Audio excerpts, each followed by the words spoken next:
It's now time for this month's broadcast of Learning Now TV.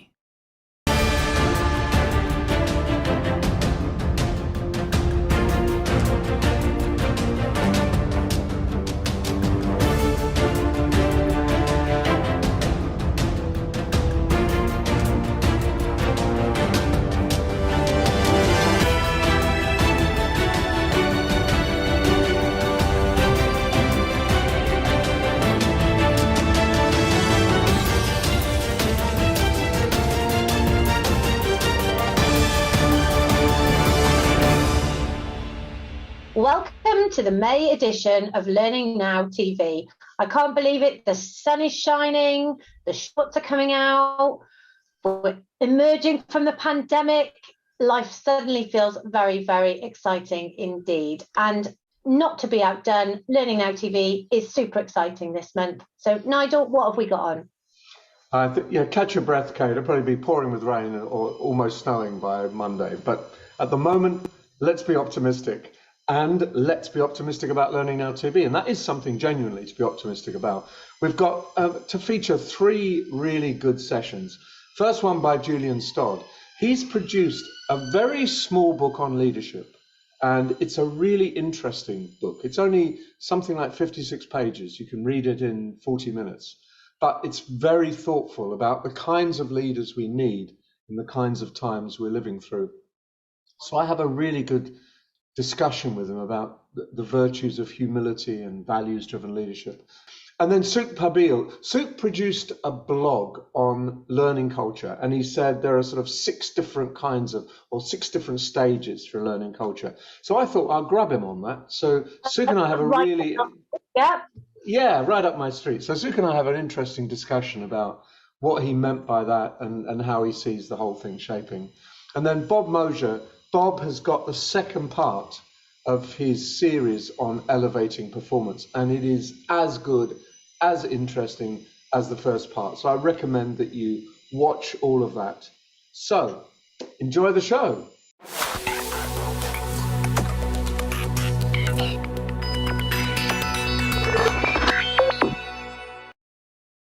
It's been 2 long years since I've had the chance to talk to Julian Stodd. And I regret that. I've always enjoyed our conversations and the challenges that he presents always whenever we talk. So I was delighted when he sent me a copy of his new, I think slim volume is the honest description of it. It's 52 pages. It's called The Humble Leader. And I want to talk to Julian about the antecedents of the book, why he wrote it, and about the philosophy and the insights contained within it. So I start off with a very simple question. I'll just quote from the book. You said, what we need is what we need is leadership that is more humble than heroic. I want to know how you know that. Is that a distillation? How did you come to those conclusions? It's that's a very good question. Most of my work is research-led and evidence-based. And in this book, the work for this book has taken me to the very edges of that. It's the research has been held in conversations and an understanding of how people describe the world around them and the people that are in it. And one thing that struck me is that people overwhelmingly describe humility as an important trait in leaders, but they describe it in a wide variety of ways, not as one specific thing that we all share an understanding of, but in quite general terms. And it made me really think about the type of leader we need. Are we going to rent them? Are we going to rely on one of these heroic traveling leaders that move between organizations? Which, who may bring us something. They bring us experience, they bring us methodology and structure. Or are we going to find value in a type of leader who can listen as well as speak? And a distributed ability to listen and learn, almost a more connected leader, somebody who is held in a web of connections that goes sort of widely through an organization. And you know, although this is a very small book, it's small, but it's weirdly taken me longer to write than anything else. I can almost hear it in myself as I say it. It's really a reflection on that. Why would we find value in humility? Why would we find value in people who don't stand up and shout about how great they are? When most of us are trained and conditioned to know stuff and be confident and to get stuff done. We're trained to be certain. We're trained to view failure and risk as things to be avoided. You know, why would this be a time when we need the opposite, when we need people who are uncertain, who are willing to give away power, who are reflective and openly so? And for me, it comes around to, because we don't know where we need to go, the type of change that we're likely to need in our organizations is unknown, except that it is unlikely to be what came before.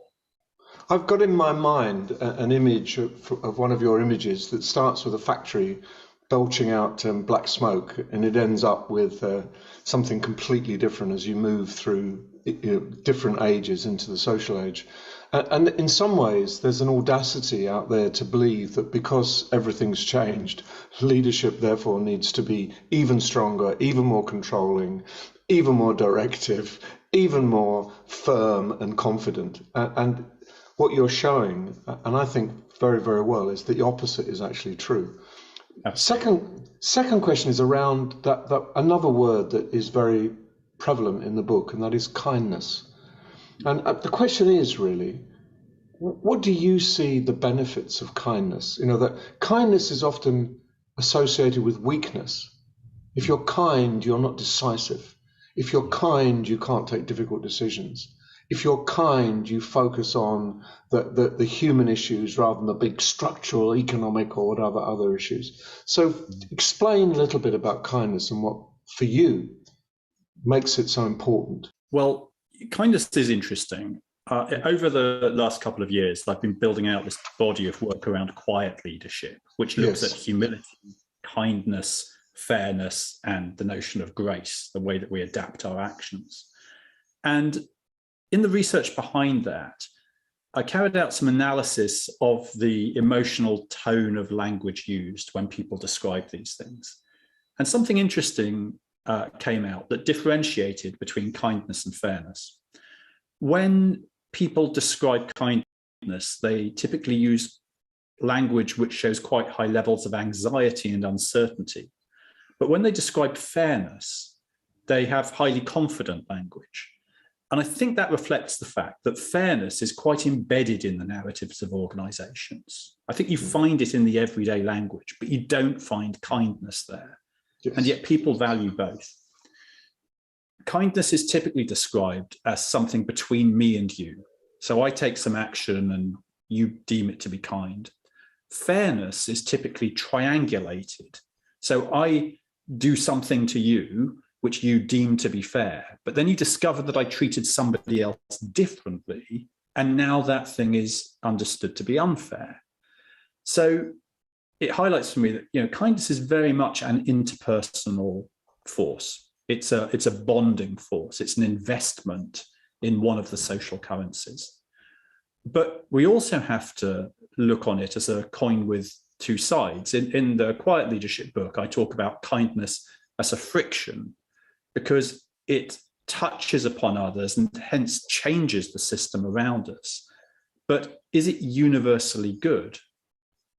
And I suspect what we find is we have a limited capacity for kindness, and hence we choose where to spend it. And we're more likely to spend it on people that we know and like already, or sometimes on people that we need. So we start to get a picture of kindness as a cohesive force, but possibly one which is cohesive within our existing social tribal structures. So not necessarily a connective force at scale. In fact, arguably, kindness can be part of the forces that hold us apart. So my last question is about another theme in the book, which is the concept of roots, being rooted. And what you say is the fact that you've got strong roots doesn't stop you moving. So in other words, a plant has to move, even though the roots are strong. And in some ways, the stronger the roots, the more it can move. But my question is, how do you conceptually recognize the idea of having to unroot or reroot or whatever the word is? In other words, to uproot, move, and re-establish, and that needs to happen too. And I've seen it in certain leaders in certain organizations where they've literally pulled up their own fundamental roots, their fundamental beliefs and attitudes, and repotted themselves in a way.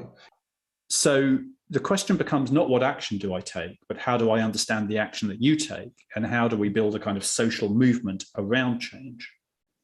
Now that takes us into the idea of how we move around the landscape, or don't move around it, because in the social leadership work, I have explored how we become rooted and nested within systems. So we do start with freedom, but then we nest within a space. We nest within systems of power and knowledge and certainty. And yet we seek organizations that have this dynamic ability to move. And that may speak to humility in leadership, our willingness to give things up, to let things go. In the book, I talk about how the tree can lose its leaves in winter, not as an act of death and decay, but because if it keeps its leaves, the snow will fall and the branches become too heavy and break.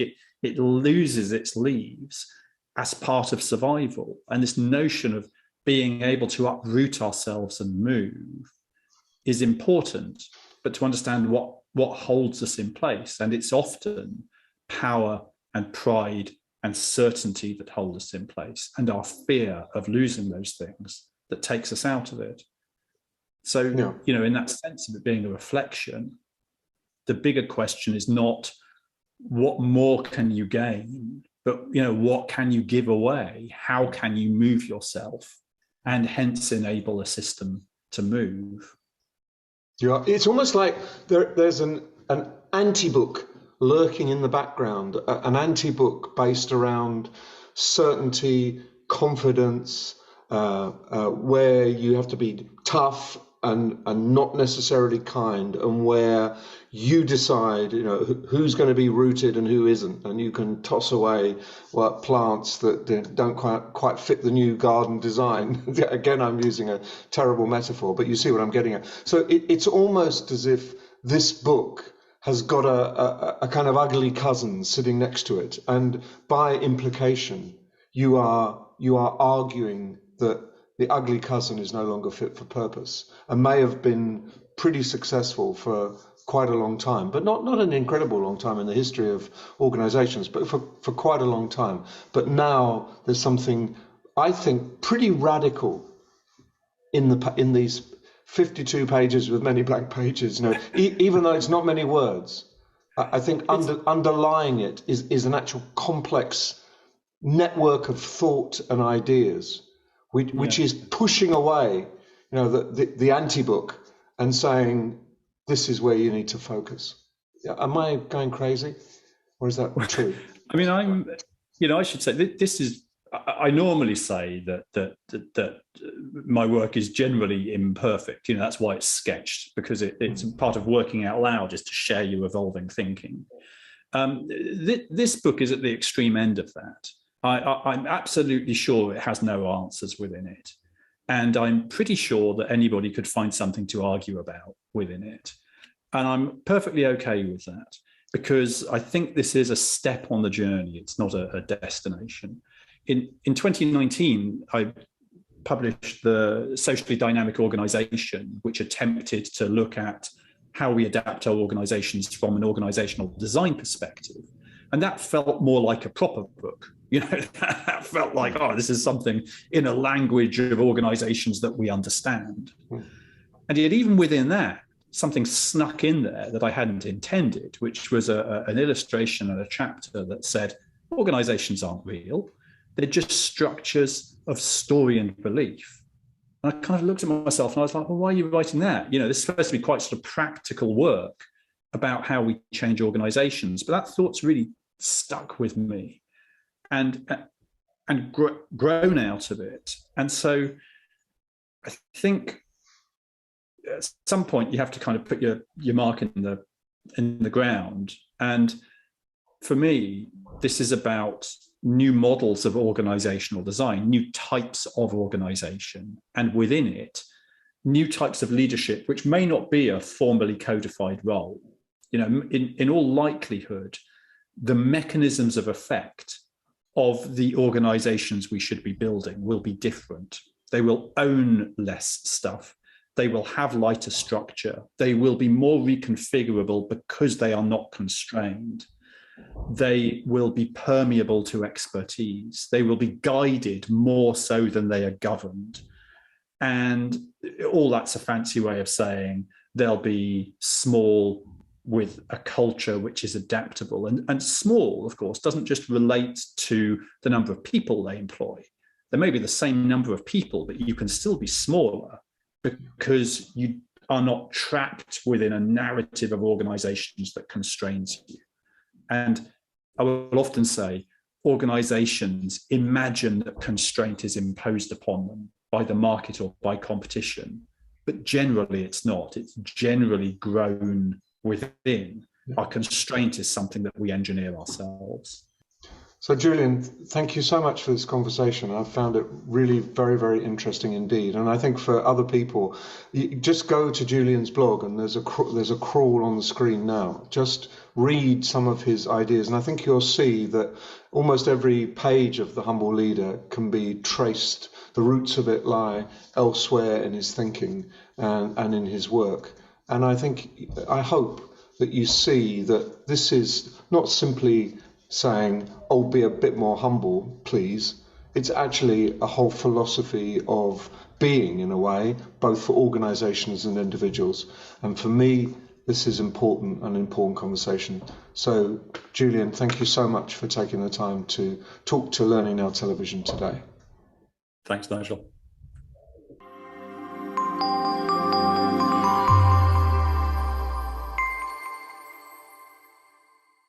Growing your people can get pretty messy, but degreed learning experience makes it neat by giving your workforce the flexibility to learn when, where, and how they want, and giving you the power to guide their growth so you can solve today's challenges while building the skills to take on tomorrow. Next up, we're thrilled to welcome back Bob Mosher for the second part of his series on elevating performance. I think Nigel and I have had this discussion 1,000 times. You know, what are you doing in learning and development if you're not trying to impact performance? You know, and that is a question that we probably all have to take a long, hard look in the mirror sometimes in order to answer. In this episode, Bob outlines his 4 fundamental design principles in moving towards design for performance first. Unmissable. Greetings, Bob Mosher here. Great to have you back again. We hope you are enjoying this series on changing to a performance-first mindset. How do we in L&D design very differently for the workflow and for performance than we have traditionally? In this next episode, we'll continue the idea about that change management stuff we talked about last time, but move more specifically into the ideas for design. How do we actually do this? So let's talk about some general ideas about this mind shift change that we have to have more from a design perspective. So first off, again, we have to be seen very differently. We did talk a bit about this in the last episode, but we have to have different conversations, friend. We have to host a different way in which we talk about the deliverables that we make. We have to get out of the design for training principles to designing for performance. So we have to host very different conversations and frankly ask very different questions. Once we get to a point where we're allowed to do this, the next idea is then how do we design it? And we have to talk about a different design approach. Something called ADDIE, ADDIE, has been around forever. I know it intimately. Many of you on this call may as well. But the reality is ADDIE, friends, does not design for a performance-first approach. It just doesn't. So we'll talk about ways to do this in future episodes and get deeper into what does the design approach look like. But friends, to start, it is not ADDIE as we've known for quite a long time, frankly. Last, what about this content thing? A lot of curation of content. We will be getting information from our learners. We'll be curating information from the organization, from the marketing department, from the sales department, from the learners themselves. If we're going to move into the workflow and design for performance, a lot of things exist within your organization today that support performance already. How do we move to a place where we can use those and maximize them better? Curation and governance. We'll talk a lot about that. Now, let's begin today or talk today about 4 fundamental design principles at the 30,000 foot level. And then again, in next episodes, we'll peel this back and get a bit deeper. There are really 4 things we have to consider holistically in approaching this differently than today. And the first is this stuff has to be embedded while people are working.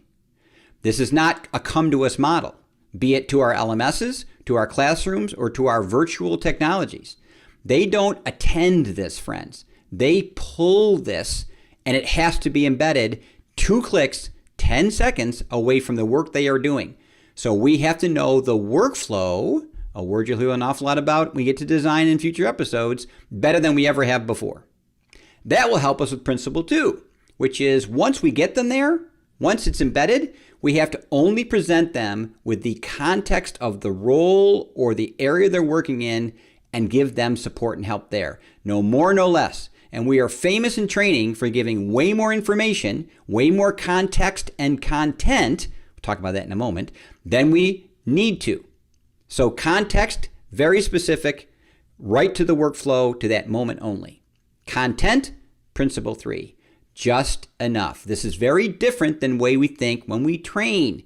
We put a lot of information, many would argue more than they need, in training. We go, frankly, a bit overboard and train on everything because everything's important.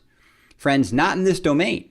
When someone is in the moment of need, when they're in the workflow, when they're trying to get out of trouble or remember or learn something new, they are at a point where they want just enough to help them get out of that information, out of that problem, and get back to work. So it really is what we call the performance support pyramid design, which we'll talk about in our next episode. That is a minimalist model. We give them just enough to get back to work. If they want more, they can get it. They can ask for it. We'll talk about that again next time. But they really want just enough to get back to work.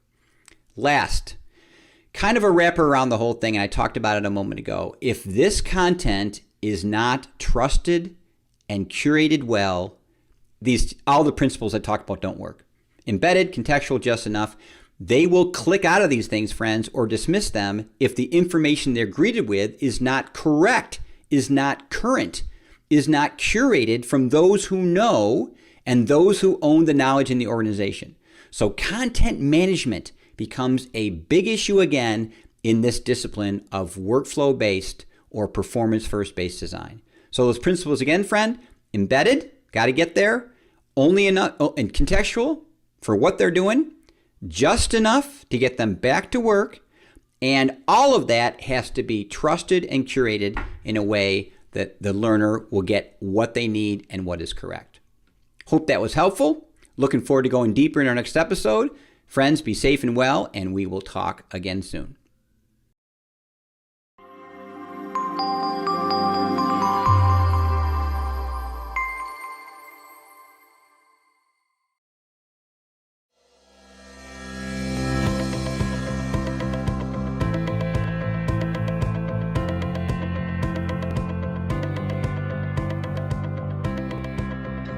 Maybe we'll do that later. Hey, so you can see this is just like using a whiteboard in a classroom.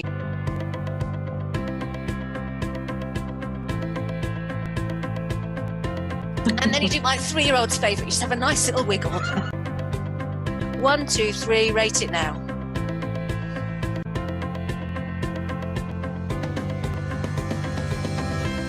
A really quick question. You might want to answer this later. You see, I love this.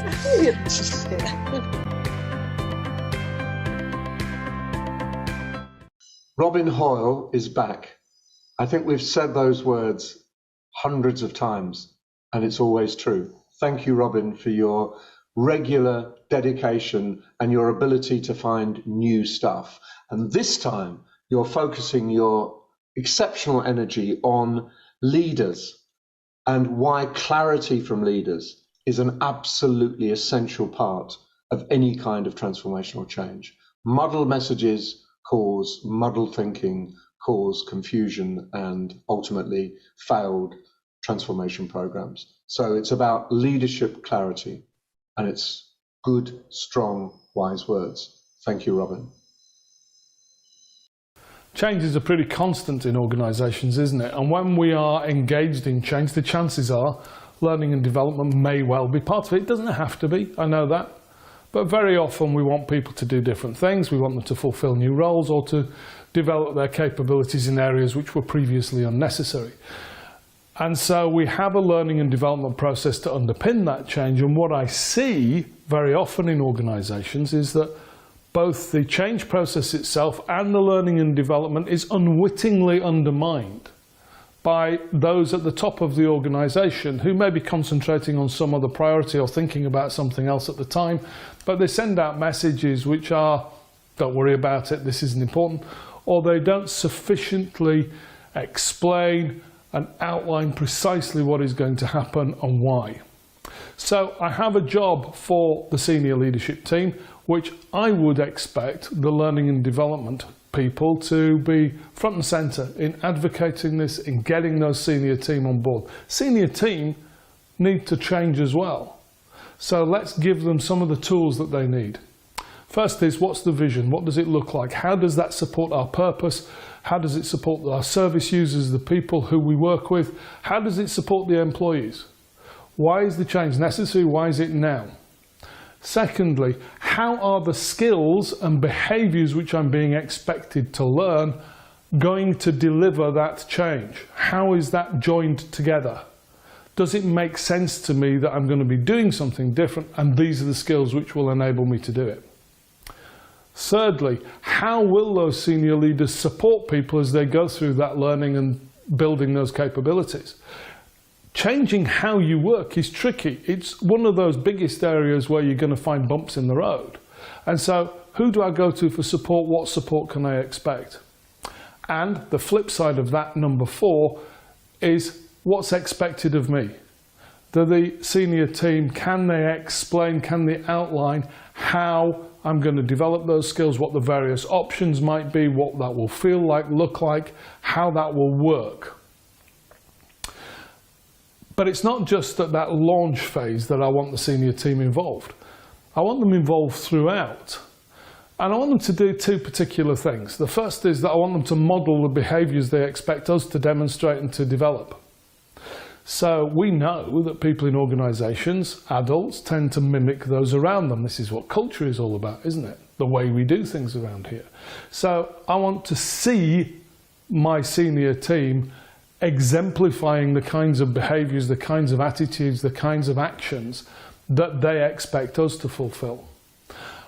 And then finally, I expect the whole systems, process, all of the ways in which we interact with people around the organisation to reinforce the change. And what I mean by that is exemplified by a story of an organisation I was recently working with. They were a sales organisation. They had mandated that everybody around the world had to complete opportunity details within a CRM system, a customer relationship management system. I'm sure you're familiar with the kinds of software I'm talking about. And what they said was, you have to do this, we'll provide you with some training, it will enable us to get better forecasts, to be more predictable in the way we support particular salespeople. It will also enable us to manage financially through a period of quite significant change. So all good from that side of things. However, the pandemic ended, so to speak, and the organisation pulled together their salespeople into some kind of conference, face to face, and of course it being a sales conference, prizes were awarded. They always are, aren't they? And what happened there was some of the people who were being rewarded through being given prizes, best salesperson figures, all of that, were exactly the same people who had been most outspoken against using the customer relationship management system. In other words, the strategic change which the organisation had brought in, the tactical solution to a particular problem that they had, was avowedly undermined by certain individuals, quite long-standing, quite experienced people within the business who said, forget it, I'm not going to do it. And when prize giving came around, those were the individuals who were getting the awards. So the message which was sent out was, don't be a sap and complete all of the CRM system and follow the rules like everybody else. Do what these mavericks do, because they're the successful ones. Now, I don't think anybody thought of that before they drew up the award list, before they decided the criteria for the prizes, and before they realized that actually, rather than reinforcing the behavior which they sought to engage people in, they were undermining it in a very significant way. So those are the things that I want senior leaders to do, and I think as learning and development people, it's our job to get them to do it. Explain the vision, explain how the skills will deliver the vision, explain how they're going to support people and what's expected of those individuals as they go through a learning and development process, model those behaviours, and then reward those who have signed up in order to reinforce the change process and really embed it and make it sustainable. I don't think that's too much to ask. If you tell leaders that up front, I think most of them will go along with it. But remember, our job is also to be their conscience. So we call them to account whenever they don't do those things, as well as ask them very nicely if they wouldn't mind, please.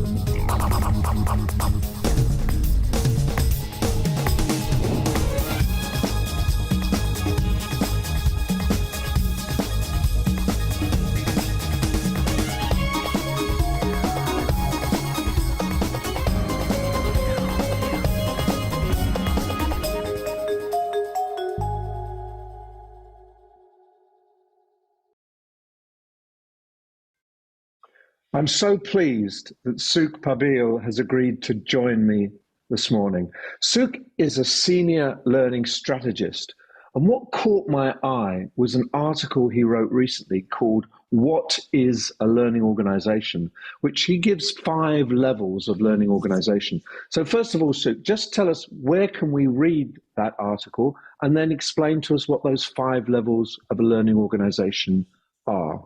It came from recognition that if you're part of an L&D team, or you're a solo L&D person for an organization, it can be unclear sometimes if your activity is meeting kind of expectations across the industry. You know, so if I'm delivering in a certain way, and I'm designing in a certain way, does that meet what everyone else is doing? Am I an outlier? Am I doing over and beyond, or am I doing just enough? And that can be really hard to gauge. Yeah, because also, Sue, what I noticed was what you were pointing out is that if you are in a small organization, or you're a solo person, if you compare yourself against a massive global corporate, it's not fair. And you don't get anything out of that, apart from a sense of, oh, I wish I could have. And that's not a good way to reference yourself. So I think that perspective, so you're looking basically at different kinds of learning construction in different sorts of organizations. Is that right? Exactly that, Nigel. You know, it's that effort to be able to say, whatever you're doing right now, let's help you benchmark in some way against what others of a similar size are likely to be doing as well. So I think it's really time to look at those levels, and I think we should start appropriately with level 1. Tell us about level 1. So this is, I think it's where we have probably a small organization where they don't really have an L&D function, or they might have somebody who's looking after L&D, but only because there's a mandatory need for it. They might have some e-learning because compliance might be a need. So say you might be a small care organization, for example, with a workforce who are carers, but you don't have anyone to look after them in terms of their training and development. Level 1 is probably the right level, where you just need everyone to get through their compliance training. There is no such thing as a learning strategy, because There's probably not even an operational strategy, a financial strategy, or anything like that. It's just about getting the things done. So I think level one is a recognition to say, if you're doing just these basics, that's probably enough, because you haven't either got the budget or the manpower or the scope to be able to do anything else beyond that. Yes, so it's basically having something, most of it legally required or but fairly mandatory, and you do that, you deliver it, job done, basically. Exactly. Okay, yeah. Level two. So then at level two, I think, is when we start to see, this is where I think we have a lot of L&D people. They're a solo person, and they're trying to lead on different things. They're probably being asked to do a management development program, maybe an onboarding program, some personal development type stuff. The e-learning needs to be a bit more than just the compliance stuff. And there might be virtual training happening, but I think because of the pandemic, it's more of a, well, we have to do it because we haven't got a choice, as opposed to let's really develop skill in being virtual facilitators. And if there is a learning needs analysis approach, then I think it's just more likely to be your typical annual approach. Yeah, okay. So basically the single operator, someone without a large amount of resource, either human or financial, taking on key projects like onboarding or some middle management development, that kind of thing. Exactly, yeah. Okay, level three. So I think here is where we start to see a real shift in what organizational capability might look like here, and where you have a head of people or a head of HR who really understands the value of good L&D, good OD processes, and how they can really advance an organization. So you're looking at several other factors. Digital learning starts to become a real thing beyond just the e-learning functionality. The LMS is probably quite a sophisticated piece. It's probably one of those mid-level platforms that you've got happening there. There's a range of programs that are happening because personal development, management development, onboarding are all taking place. The team itself, so you might have a senior L&D person and maybe one or two others to support. So you've got a real function as such really happening there. And there's probably some kind of learning strategy in place here as well. I think what we might start to see here differently to the previous two is the apprenticeship levy. And so this is a real key thing for me, for the UK audience, at least anyway. In those smaller organizations, there might not be an apprenticeship levy because they don't have the people to require that.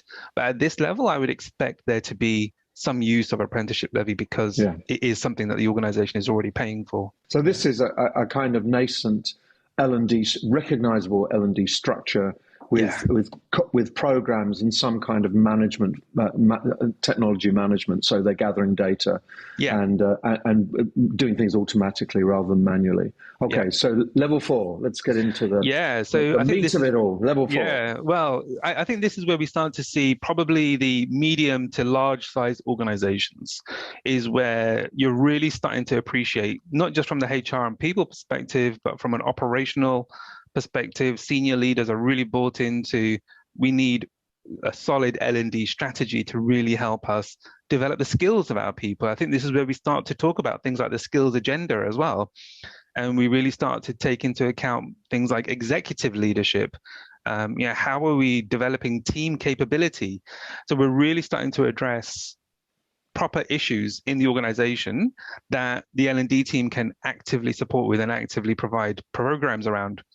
I think they're also looking at topics such as diversity and inclusion, and going beyond just single workshops or webinars and stuff like that, where we're also looking at things like instead of just a learning needs analysis approach, you're starting to do real performance consultancy work, where you're really starting to understand what are the needs of the teams and the leaders. How are they going to advance the skills of their respective people that they're working with?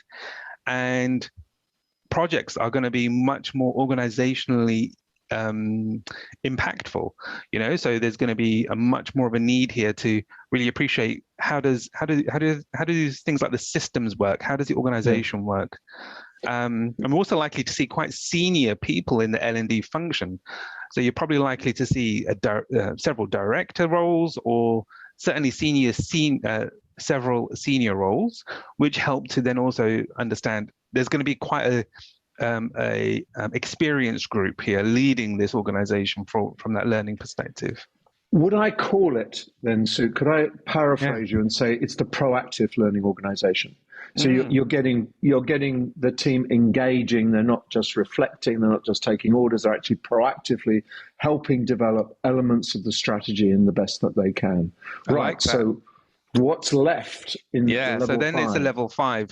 So here I think is where we see multinational, international organizations, matrix level, real complexity. And so you're needing to have directors of talent, L&D, performance, technology, probably several different business lines where you've got several of these roles happening right across. Digital learning, LMS, LXPs, they're just all there. It's integrated. It's part of the tech ecosystem within the organization. I think where we really start to see difference here is that you've got deep levels of organizational data that can be interrogated and you can really do some impressive analysis with, that you're really starting to deal with systemic issues, not just things like how do we improve D&I, but how do we embed D&I into programs like talent programs and performance management in the organization. When we're looking at organizational projects, that we're looking at how are they delivering on commerciality for the organization, not just team capability, but directly looking at the results of the revenues and products and services that the organization is developing. Where I think you're looking at career pathways with talent management processes, team development is led by senior leaders. There's a lot happening here because I think the L&D function here has that remit and the breadth of experience and knowledge to be able to really take on organizational work. Yeah, I call this level complex and multifaceted.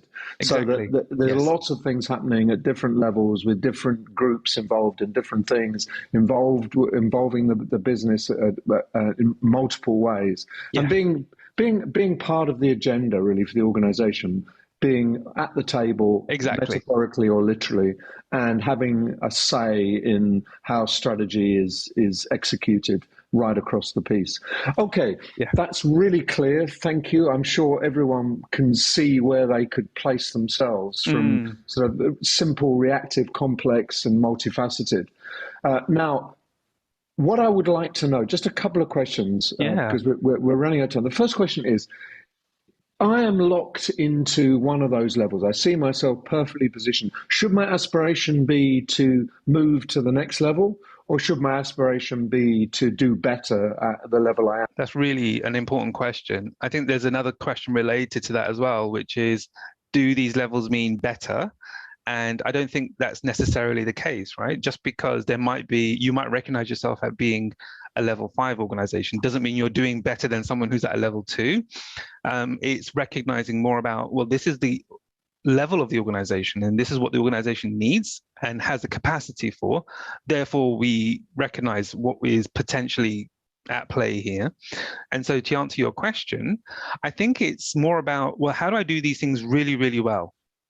If I'm at a level 3 and even attaining level 4 might be out of reach because the budgets might not be available, the strategy may not be the right focus to get to that level, is having a step back to look at, okay, well, what does level 3 mean? And how am I doing these things really, really well so that being a learning organization is just a fundamental part of how things go? Another key part of stuff, just to quickly add in here, is I haven't included many, many other factors. So there's a lot of other things we could look at in this space, such as how are you looking at the marketing for what you're doing? How are you selling yourself internally in that space? How are you influencing what's happening across the organization? I haven't really looked at those kind of factors. I really just tried to look at the stuff that, if you look at job descriptions and stuff, these are the things that are going to be talked about mostly. Yeah. Final question then. Yeah. Do you think the most helpful way that I could use your model is to find other organizations pretty much at the same level and work together, see what we can learn from each other? Yes, I think that's absolutely it, Nigel. It's really being able to take into account and say, yeah, who else is at my level? How do we have that conversation to understand what are we doing? What can we do better? Is there potential for collaboration in any kind of way? And really taking the opportunity to be able to bed yourself a bit more and go, actually, we've got a really great foundation. We've got a really strong grounding. These levels help us to understand what we can achieve and should be achieving. Let's make sure we're doing that incredibly well. And we've got the evidence from other organizations, peer network and what have you, to be able to validate what we're doing as well. And so I think that's what we're talking about here. I think that's very, very helpful. And so that article, we put a crawl on the screen. So Awesome. Go for the link, read the article, and continue the debate with Suk. I'm sure he'd be delighted to hear from you. Absolutely. So Suk, it's been a pleasure to talk to you. Thank you very much. I think that was a really illuminating, interesting, and well-structured discussion. Appreciate your time. Cheers.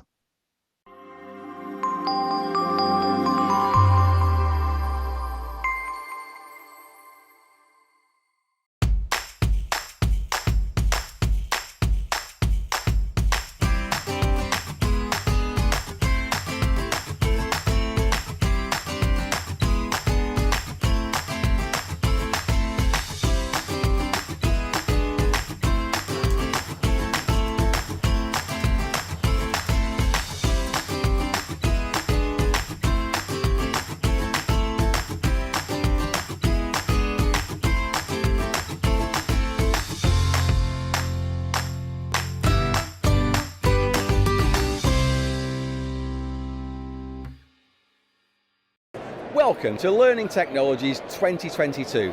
The show has just opened and around 10,000 people are expected here over the next 2 days from across the workplace learning sector.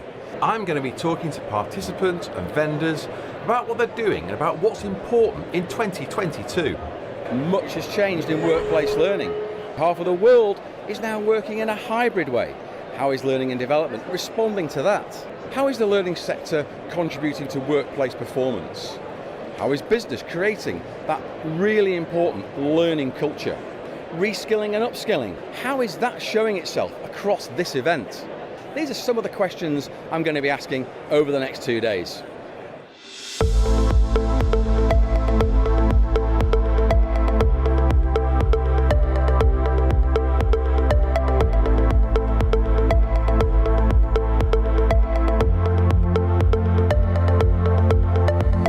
Our challenge for the 12 months ahead is to stop talking about how we do it and start talking about why we do it. This is an opportunity for learning and development. How do we affect the business? It's a big challenge, but this is the moment for it.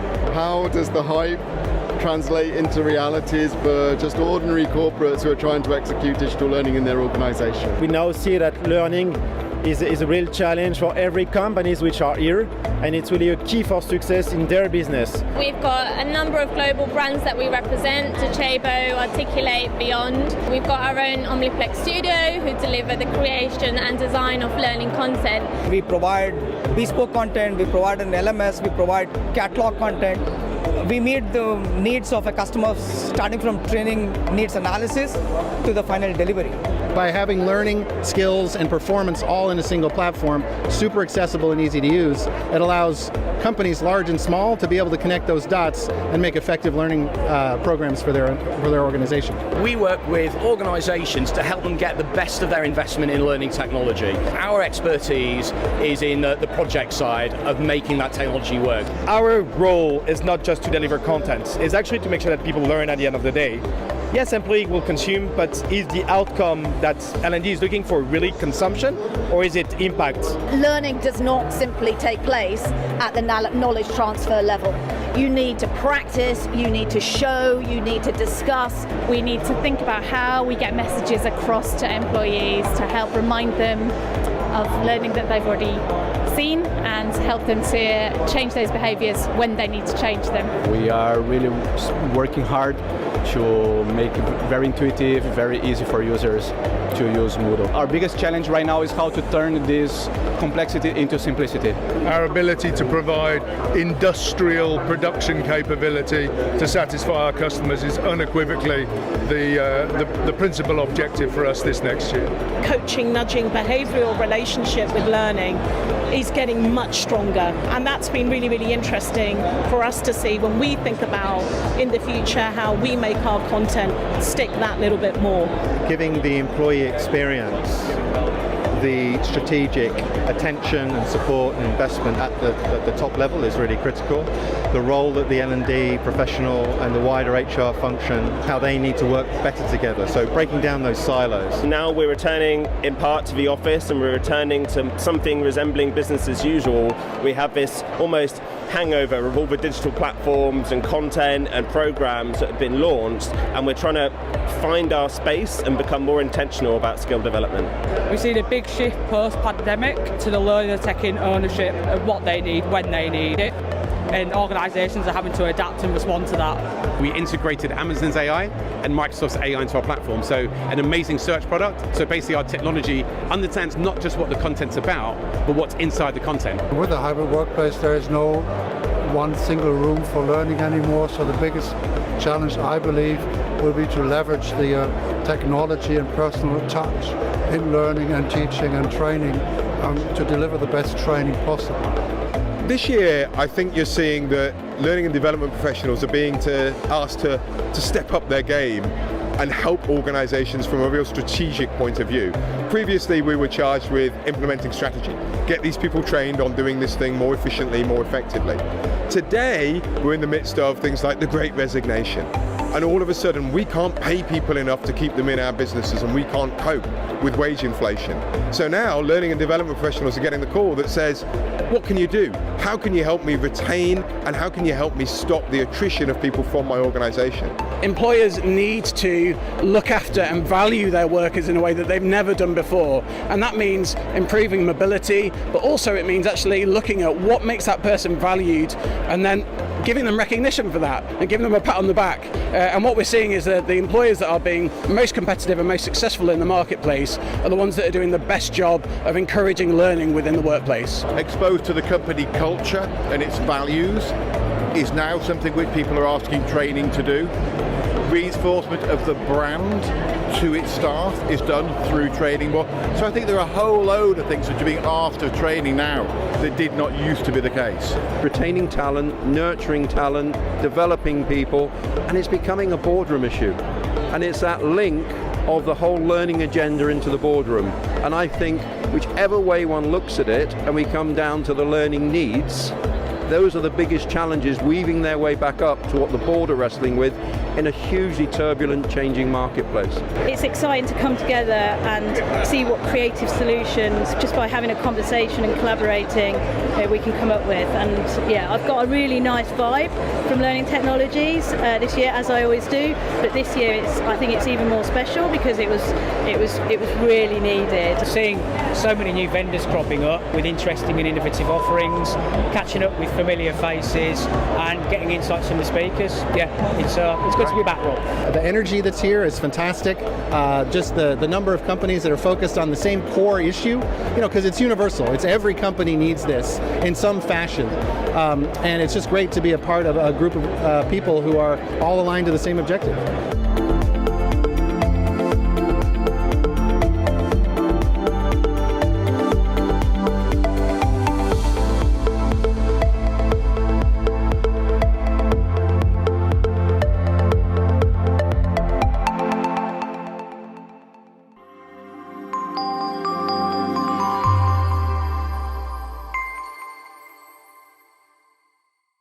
That's it for the May edition of Learning Now Television.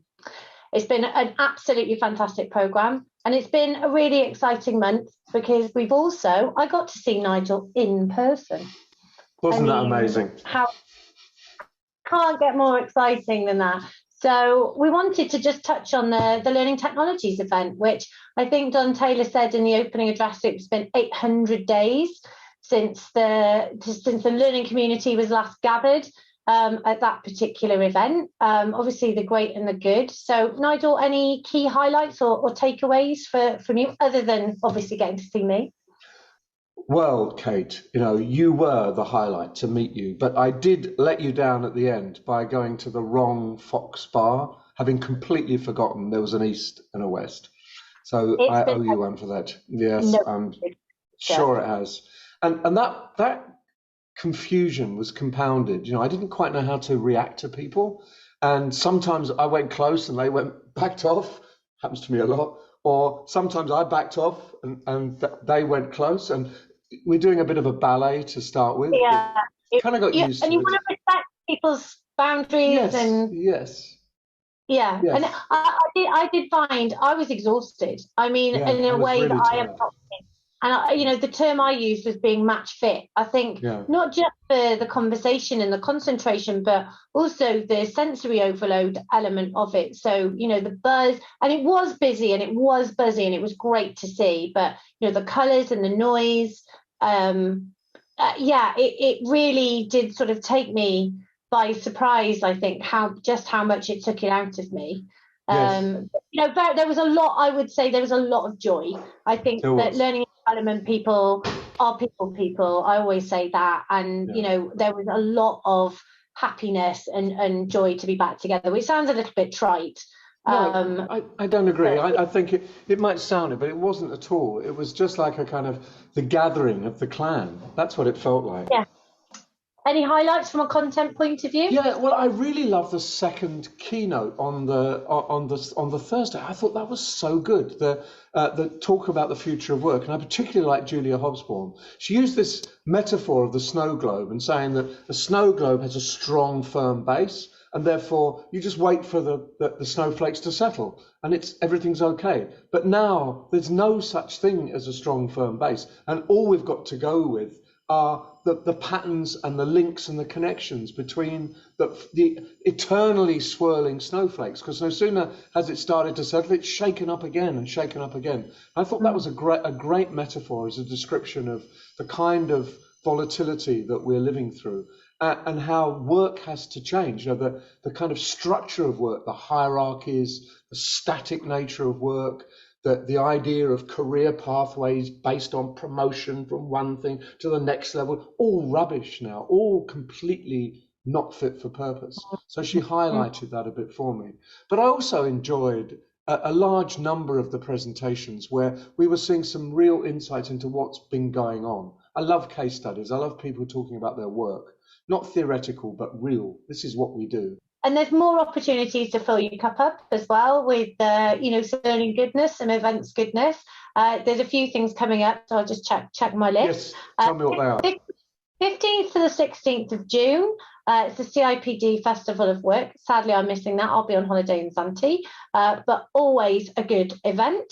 14th to the 15th of September, our friends at the LPI have their Learning Live event. I know Stephen Bartlett is keynoting that, big fan of his podcast, so that should be exciting. And then 6th to the 9th of November, our friends at the Learning Guild in the US have their Learning 2022 event happening as well. And I'm sure there's lots of things happening in between. Unleash World will be happening in October as well. I'll share some more details on that as well. That will be happening in Paris. So yeah, lots of opportunity to, get back to that in-person experience. And I think it's interesting, people talk about a hybrid experience in the office and using that physical space and that time together maybe differently for sort of more collaborative purposes and that kind of thing.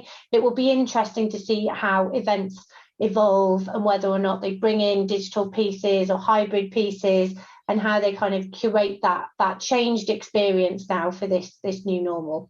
Completely agree. But it does feel like a new normal. It definitely feels stable now that I don't feel like we're going to go rushing back to any kind of lockdown anytime soon, regardless, really. Peter Hinson, who's keynoting for Unleash, he's keynoted for Unleash lots of times, and he's coming back for the 10th anniversary in Paris. He talks about the never normal, and I absolutely love that, because that's it now. Like that base that you talked about, that's gone. and there is a new normal. We are going to be constantly in a state of flux, and I think that's really apt. So we'll be back to track a bit more of the nether normal, or whatever it's called, when we return on the 30th of June. Mark that in your diary, please. So, okay, always good to talk to you, and we'll see you in a month's time. Bye. It's been a pleasure as always. Bye-bye.